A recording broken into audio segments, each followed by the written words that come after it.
yesterday. We reported that to you. It killed at least 20 people, including 5 journalists. Israel's now calling this incident a tragic mishap.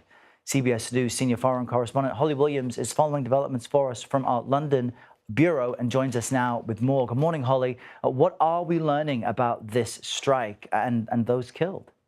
Good morning, Errol. Well, they buried 5 journalists in Gaza yesterday, all of them killed in that so-called double-tap strike on Nasser Hospital in the southern Gaza Strip earlier in the day. The journalists were Mariam Daga. She was a freelancer who worked for the Associated Press, an American news agency.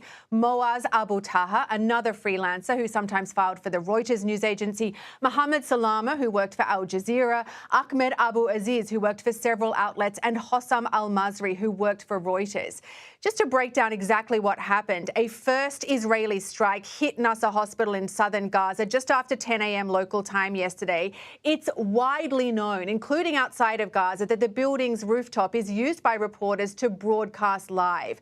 Then, just minutes later, after emergency responders arrived and as journalists were filming the aftermath of the first attack, another Israeli strike targeted the same location, a so-called double tap.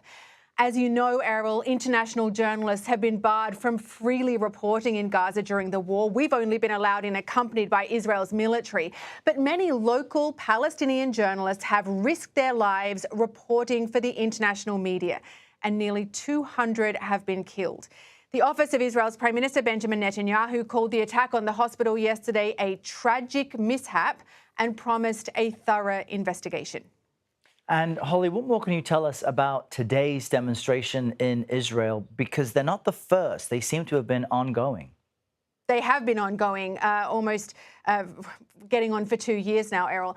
Israeli protesters have reportedly blocked roads, in particular 2 major routes that connect Tel Aviv with Jerusalem, as part of a so-called day of disruption. Now, they are demanding that the remaining hostages still being held in Gaza are brought home. They are angry that Israel's government has so far failed to do that, and they're calling for a ceasefire. We should point out that Israeli police maintain that all roads are open to traffic. As you know, on October 7th, 2023, militants from Gaza went on a rampage in southern Israel, killing around 1,200 and taking over 250 hostages. 20 hostages are still believed to be alive.